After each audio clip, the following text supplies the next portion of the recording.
사랑하는 성도 여러분, 오늘 우리는 믿음의 여정 속에서 마주할 수 있는 가장 깊고도 어려운 질문 중 하나를 함께 묵상하고자 합니다.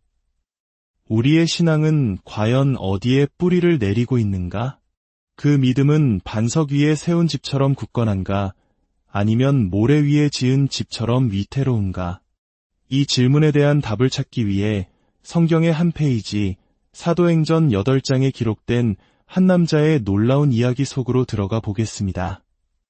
오늘 여러분의 마음을 이끌고자 하는 말씀은 사도행전 8장 13절부터 시작하여 18절부터 24절까지의 말씀입니다. 먼저 13절을 보겠습니다. 시몬도 믿고 세례를 받은 후에 전심으로 빌립을 따라다니며 그 나타나는 표적과 큰 능력을 보고 놀라니라. 그리고 18절 이하입니다. 시몬이 사도들의 안수로 성령 받는 것을 보고 돈을 들여 이르되 이 권능을 내게도 주어 누구든지 내가 안수하는 사람은 성령을 받게 하여 주소서 하니 베드로가 이르되 내가 하나님의 선물을 돈 주고 살 줄로 생각하였으니 내 은과 내가 함께 망할지어다. 하나님 앞에서 내 마음이 바르지 못하니 이 도에는 내가 관계도 없고 분깃될 것도 없느니라. 그러므로 너의 약함을 회개하고 주께 기도하라. 혹 마음에 품은 것을 사하여 주시리라. 내가 보니 너는 악독이 가득하며 불의에 매인 바 되었도다. 시몬이 대답하여 이르되 나를 위하여 주께 기도하여 말한 것이 하나도 내게 임하지 않게 하소서 하니라. 이 이야기는 참으로 특별합니다. 오늘날 우리에게 너무나도 중요한 교훈을 던져주기 때문입니다. 이 채널을 꾸준히 보신 분들이라면 우리가 초대 교회의 역사를 따라가고 있음을 아실 겁니다. 예수님께서 예언하신 대로 복음이 예루살렘을 넘어 유대와 사마리아 그리고 땅끝까지 퍼져나가는 그 위대한 여정 말입니다. 복음 전도자 빌립이 사마리아 성에 내려가 복음을 전했을 때 그곳에는 놀라운 부흥의 역사가 일어났습니다. 많은 사람들이 말씀을 믿고 세례를 받으며 온 성에 큰 기쁨이 가득했습니다. 그런데 바로 그곳에 오늘 이야기의 중심인물인 시몬이라는 사람이 있었습니다. 성경은 그를 이렇게 소개합니다. 그 성에 시몬이라 하는 사람이 전부터 있어 마술을 행하여 사마리아 백성을 놀라게 하며 자칭 큰 자라하니 낮은 사람부터 높은 사람까지 다 따르며 이르되 이 사람은 크다 일컫는 하나님의 능력이라 하더라. 시몬은 평범한 사람이 아니었습니다. 그는 오랜 시간 동안 마술, 즉 사람의 눈을 속이는 기이한 술책으로 사람들을 현혹시켜 왔습니다. 사마리아 사람들은 그를 하나님의 큰 능력이라 부르며 맹목적으로 추종했습니다. 그는 사람들의 존경과 찬사를 한몸에 받는 그 지역의 유명인이자 막강한 영향력을 가진 인물이었습니다. 그런데 빌립이 전하는 하나님 나라와 및 예수 그리스도의 이름에 관한 복음을 듣고 사람들이 믿기 시작하자 놀라운 일이 벌어집니다. 시몬, 바로 그 자신도 믿고 세례를 받은 것입니다. 그는 빌립을 열성적으로 따라다니며 빌립을 통해 나타나는 놀라운 표적과 기사를 보고 경탄을 금치 못했습니다. 여기까지만 보면 시몬은 참으로 극적인 회심을 경험한 모범적인 신자처럼 보입니다. 한때 어둠의 술수로 사람들을 미혹하던 그가 빛의 복음 앞에 무릎 꿇고 주님을 따르게 되었으니 이 얼마나 감동적인 이야기입니까? 하지만 이야기는 여기서 끝나지 않습니다. 예루살렘의 사도들은 사마리아 사람들이 하나님의 말씀을 받았다는 소식을 듣고 베드로와 요한을 그곳으로 보냅니다. 두 사도가 사마리아에 도착하여 믿는 자들을 위해 기도하고 안수하자 그들이 성령을 받는 놀라운 역사가 일어납니다. 바로 그때 시몬의 마음속에 감춰져 있던 어두운 욕망이 그 모습을 드러냅니다. 그는 사도들의 안수를 통해 성령이 임하는 것을 보고 돈을 가지고 사도들에게 나아갑니다. 그리고 이렇게 말합니다. 이 권능을 내게도 주십시오. 그래서 내가 안수하는 사람마다 성령을 받게 해주십시오. 이것이 바로 오늘 우리가 깊이 묵상해야 할 지점입니다. 시몬의 이 한마디 말은 그의 믿음이 얼마나 피상적이고 예곡되어 있었는지를 남김없이 보여줍니다. 그는 하나님의 거룩한 선물, 즉 성령을 돈으로 살 수 있는 상품이나 기술로 여겼습니다. 과거에 자신이 행하던 마술처럼 사람들을 통제하고 자신의 영향력을 높이는 또 하나의 강력한 도구로 생각했던 것입니다.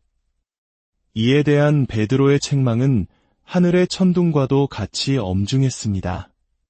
내가 하나님의 선물을 돈 주고 살 줄로 생각하였으니 내 은과 내가 함께 망할 것이다. 하나님 앞에서 내 마음이 바르지 못하다. 베드로는 시몬의 문제의 핵심을 정확히 꿰뚫어 보았습니다. 그것은 바로 마음의 문제였습니다. 겉으로는 믿고 세례받고 빌립을 따르는 제자의 모습을 하고 있었지만 그의 마음 중심은 여전히 옛사람 그대로였습니다. 하나님을 경외하는 대신 자신의 영광을 구하고 거룩한 은사를 자신의 욕망을 채우는 수단으로 삼으려 했습니다. 사랑하는 성도 여러분, 오늘날 우리는 왜 이 시몬의 이야기를 들어야만 할까요? 그것은 이야기가 단지 2000년 전의 낡은 기록이 아니라 오늘을 살아가는 바로 우리 자신을 비추는 거울이기 때문입니다. 성경은 결코 좋은 이야기, 성공한 이야기만을 기록하지 않습니다. 때로는 이처럼 실패하고 넘어지는 부끄러운 모습까지도 가감없이 보여줍니다. 왜일까요? 바로 우리를 향한 하나님의 사랑 때문입니다. 우리가 시몬과 같은 잘못된 길로 빠지지 않도록 우리의 영원한 구원이 흔들리지 않도록 경고하고 보호하시기 위함입니다. 우리의 영원한 운명은 이 복음의 진리와 어떤 관계를 맺고 있느냐에 달려 있습니다. 이 세상 그 어떤 것보다 중요한 것은 내가 지금 하나님과 올바른 관계 안에 있는지를 확인하는 것입니다. 스스로는 믿고 있다고 생각하지만 사실은 그렇지 않을 수도 있다는 끔찍한 가능성 앞에서 우리는 겸손히 자신을 돌아보아야 합니다. 시몬의 이야기는 우리에게 몇 가지 중요한 교훈을 줍니다. 첫째, 그리스도인이 아닌데도 스스로 그리스도인이라고 착각하는 것이 얼마든지 가능하다는 사실입니다. 시몬은 분명 믿었다고 기록되어 있습니다. 세례도 받았습니다. 교회 공동체 안에도 들어왔습니다. 겉으로 보이는 모든 조건은 완벽했습니다. 하지만 그는 진정한 그리스도인이 아니었습니다. 이것은 오늘날 우리에게도 동일하게 적용될 수 있습니다. 특히 한국 교회 안에는 모태신앙이라는 이름으로 태어날 때부터 기독교적인 환경에서 자라온 분들이 많습니다. 부모님이 신실한 기독교인이라는 이유만으로 어릴 때부터 교회에 다녔다는 익숙함만으로 자신의 구원을 당연하게 여기는 위험에 빠질 수 있습니다. 하지만 기억해야 합니다. 신앙은 유전되지 않습니다. 우리는 모두 각자의 인격적인 결단과 성령의 거듭나게 하시는 역사를 통해 새롭게 태어나야만 합니다. 혹은 뜨거운 부흥회나 집회에 참석하여 군중의 열광적인 분위기에 휩쓸려 순간적으로 믿음을 고백했을 수도 있습니다.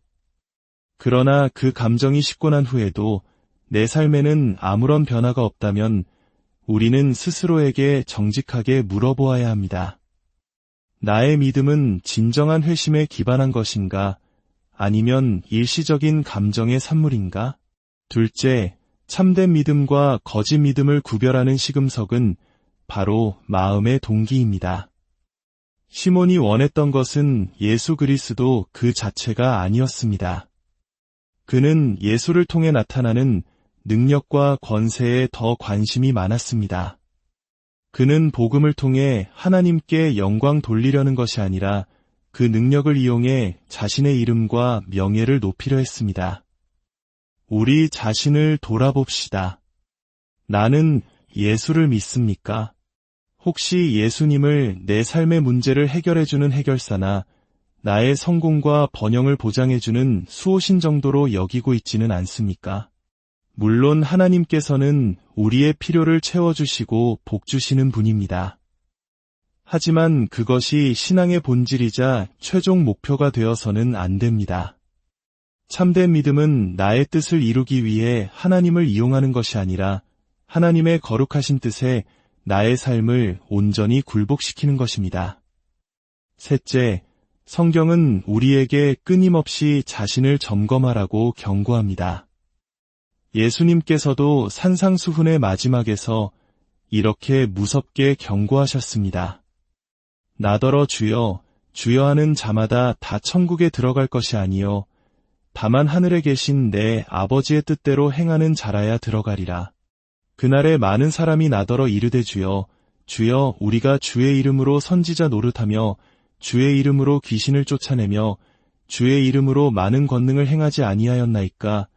하리니 그때에 내가 그들에게 밝히 말하되 내가 너희를 도무지 알지 못하니 불법을 행하는 자들아 내게서 떠나가라 하리라. 얼마나 두려운 말씀입니까? 주의 이름으로 놀라운 사역을 감당했던 사람들조차 주님께로부터 내가 너를 모른다는 말을 들을 수 있다는 것입니다. 이는 우리의 행위나 업적이 구원의 기준이 될 수 없음을 보여줍니다. 중요한 것은 오직 하나, 우리의 마음이 하나님 앞에서 바른가 하는 것입니다. 그렇다면 우리는 어떻게 해야 합니까? 절망하고 낙심해야 할까요? 아닙니다.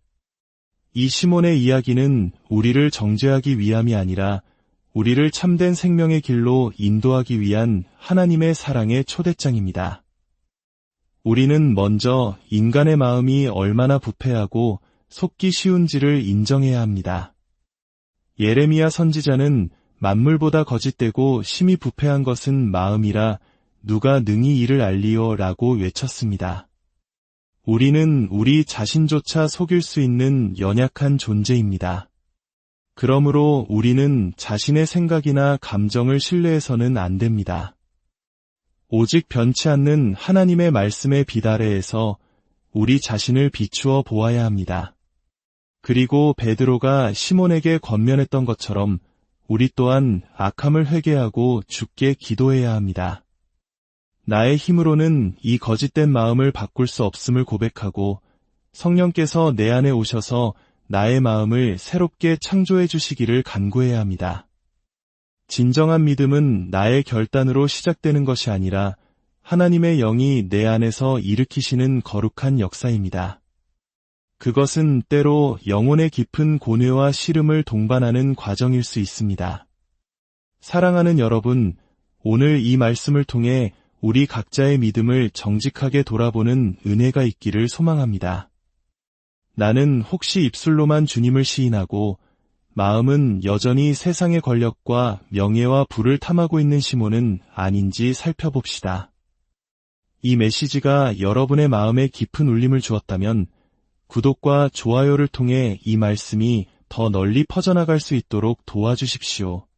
여러분의 작은 동참이 또 다른 영혼이 자신의 믿음을 점검하고 참된 구원의 길로 나아가는 귀한 통로가 될 수 있습니다.